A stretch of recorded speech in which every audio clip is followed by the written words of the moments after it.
Hello, everyone, and welcome back to another episode of Addiction Solutions with Roselle. So glad that you guys could join me. I really appreciate the support that you guys have been giving me, all of the comments that have coming in on YouTube. And as I say at the beginning of every episode, go to your neighbor next door, your co-worker in the next cubicle, church member sitting in the next pew, and anyone that you are close to and you think they may have a problem with addiction. Now, this is the key. Addiction is not just drugs and alcohol. That's where a lot of people get confused. I'm not a junkie. I'm not an alcoholic. However, I like to gamble. Okay. Where has gambling led you? That's one point. Number two, I like to shop. Where has shopping led you? I like to eat. Where has eating led you? I like to have sex. Where has sex led you? Are these things that you do moderately, or are they in the same category as a person that uses drugs and alcohol? So if they are, then you have an addiction in that area. So the thing we can't do is we cannot try and compare. We have to identify that we have a problem. So hopefully, go to YouTube, go to the search bar, type in Addiction Solutions with Roselle. There's over 50 videos on that channel. Subscribe to the channel or hit like. Oh, Roselle, we really liked that information. So what I've been doing is bringing you information that I had done in the past. We started off with various things, phase chart, which had 10 points showing how a person starts off experimenting with drugs and then going all the way to the end, jails, institutions, or death.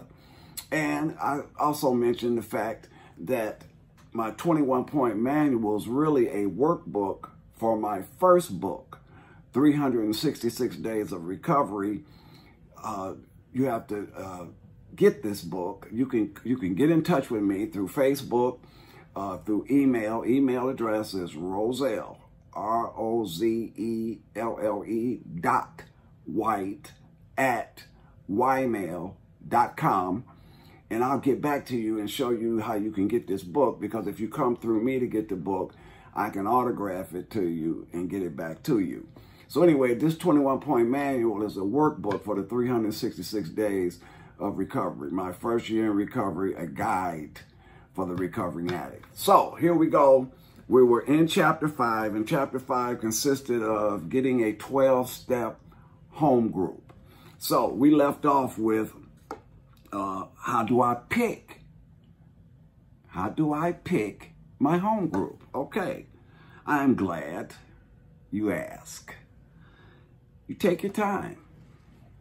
As long as you're going to meetings, there's no rush to pick the home group. You want to pick it, but you just don't want to jump in because somebody told you need to get a home group. You need to get a home group. No, you got to feel comfortable at your home group. And what I mean by comfortability is not that everybody's agreeing with you or like you and all that. You got to go to meetings where you're getting what you need. And meetings consist of the same thing with church. You cannot leave meetings feeling good. You got to leave meetings feeling the way you should, because you've got what you needed to address your issue. Make sense? Now, after a while, you leave feeling good, but initially, man, it's a lot of stuff that went on in your life. So you're supposed to leave every meeting you leave is no, it's painful going back through this stuff without any kind of mind or mood altering chemical. It's painful. So you make a lot of meetings, and in the course of making many meetings, the Spirit will move on you, indicating, I feel comfortable at this group. You can change home groups for several reasons. One, you may actually outgrow your home group, possibility.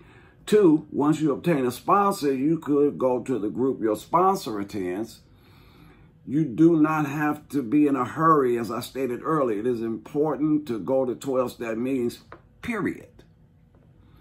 You have heard me say repeatedly the importance of staying connected to your support groups, whatever 12-step program you attend.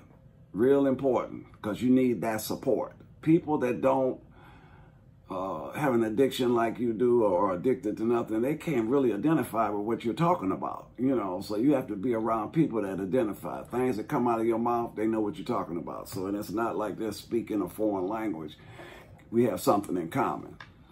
In closing, for chapter 5, remember that once you pick your home group, get involved. I'll say it again.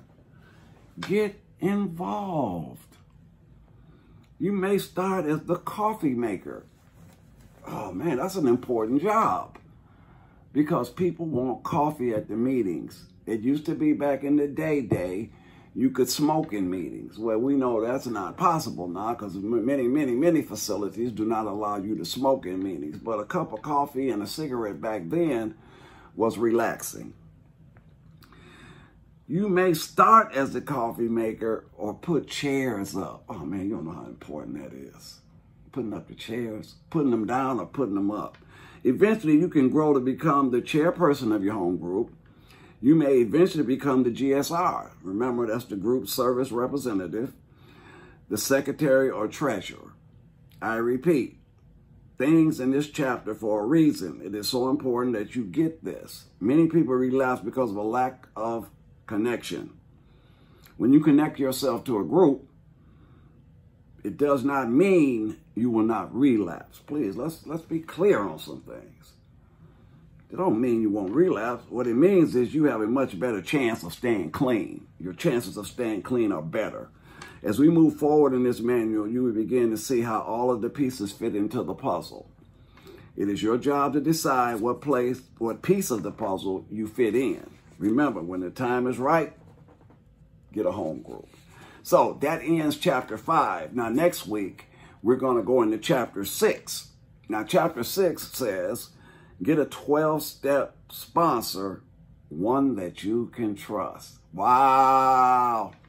So we're going to go into that, man, and that's a little deep, because you're telling people some of your most private secrets. And you want to make sure that it doesn't march all the way to the room, or it comes out differently than what you told the person. So that's important. Take your time in getting a sponsor. So until next week, I love you guys. I appreciate you guys, and I hope to see you next week. Goodbye.